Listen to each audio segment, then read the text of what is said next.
the idea behind a new kind of console. When Philips revealed the CDI, they wanted people to rethink what home entertainment meant. The early 90s were a time of big technological dreams. CDs were becoming the new standard for music and software. Computers were expensive, and video game consoles were still seen as kids' toys. Philips looked at the landscape and saw room for something more innovative. They imagined a device that replaced educational VHS tapes, kids' storybooks, home music players, and arcade machines simultaneously. Their message was simple: one machine for everything. It sounded futuristic, and for a while, tech reviewers were genuinely excited. The CDI promised to turn your living room into a digital learning center years before the internet did the same. A console that didn't want to be a console. First and foremost, Philips sold the CDI as a multimedia player, and then they marketed it as a gaming system. This unconventional approach was not only creative, but also risky. They went after parents looking for something that would be useful to their family. The advertisements included children engaging in mathematical activities, adults perusing vacation guides, and grandparents viewing interactive entertainment. When it came to the console, games were frequently referred to as experiences rather than in the usual sense of the word. The packaging of many CDI discs was more like that of educational software than it was of entertainment products. In an effort to differentiate itself from the colorful cartoon packaging used by Sega and Nintendo, the brand made an effort. This technique overlooked the fact that children were in charge of the living room. Parents will typically give in to their children's requests for a console. But what if children don't seem to care? When not in use, the equipment is stored away.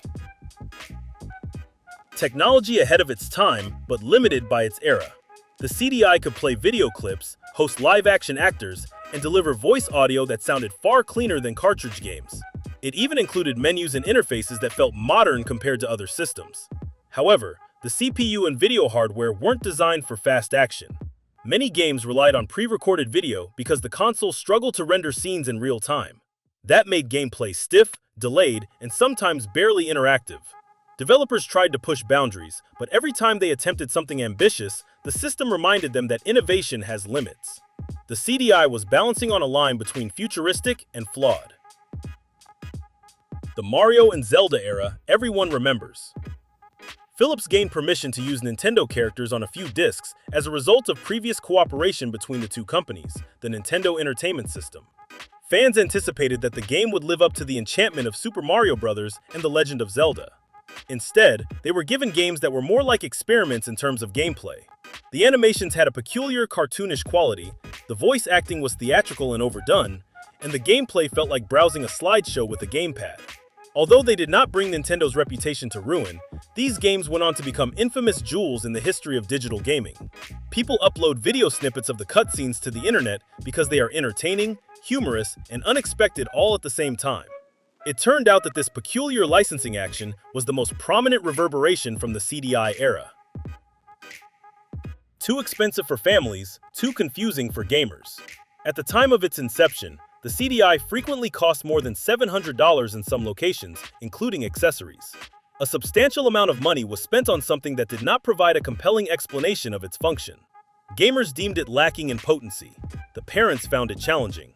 Schools received it well, but they were unable to justify the exorbitant prices for entire setups. After it, there was a massive upheaval in the industry. The Nintendo 64, PlayStation, and Sega Saturn were accelerating their market share gains. Speed, three-dimensional visuals, and dramatic adventure were all emphasized in the marketing for those platforms.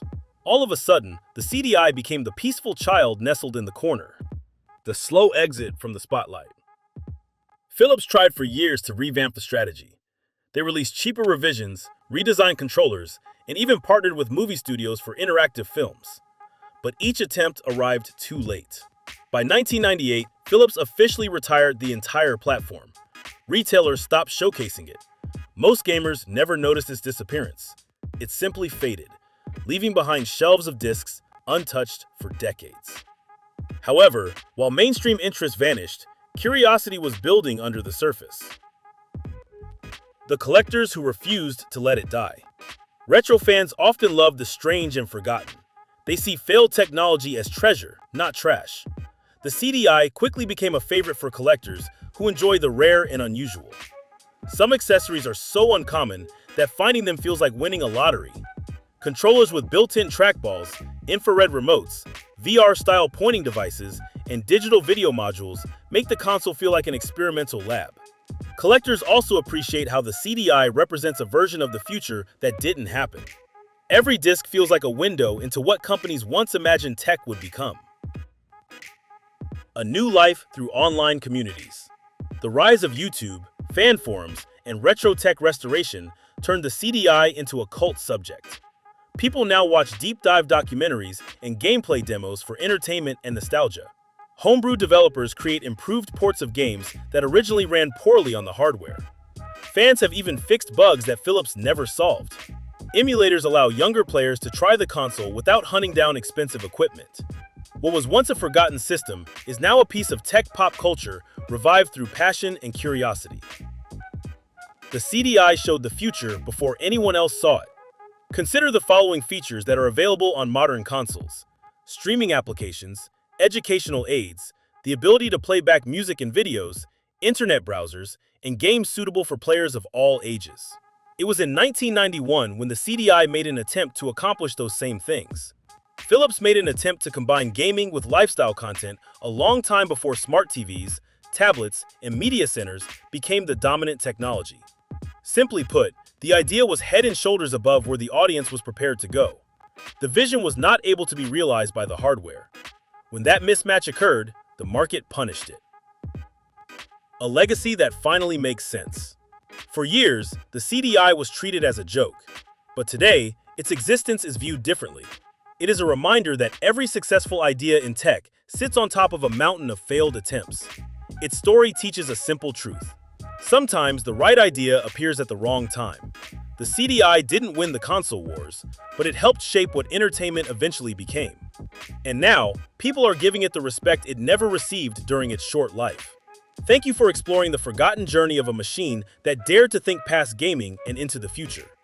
If you want more stories about rare technology and the hidden history of consoles that changed the industry in unusual ways, make sure to like this video and subscribe. There's a lot more coming that the world once forgot, and we're bringing it back together. And that was the story of the console the world completely forgot, buried by time, until now. A system that vanished from the spotlight so quietly that most gamers never even knew it existed. Yet its influence still echoes in ways few ever realized. If you enjoy bringing these lost pieces of gaming history back into the light, make sure to like the video, subscribe to Video Game Guy, and hit the notification bell so you never miss another deep dive into the stories the industry left behind. Your support helps us keep uncovering the mysteries, the forgotten hardware, and the hidden chapters of gaming's past. Thanks for watching, and I'll see you in the next one.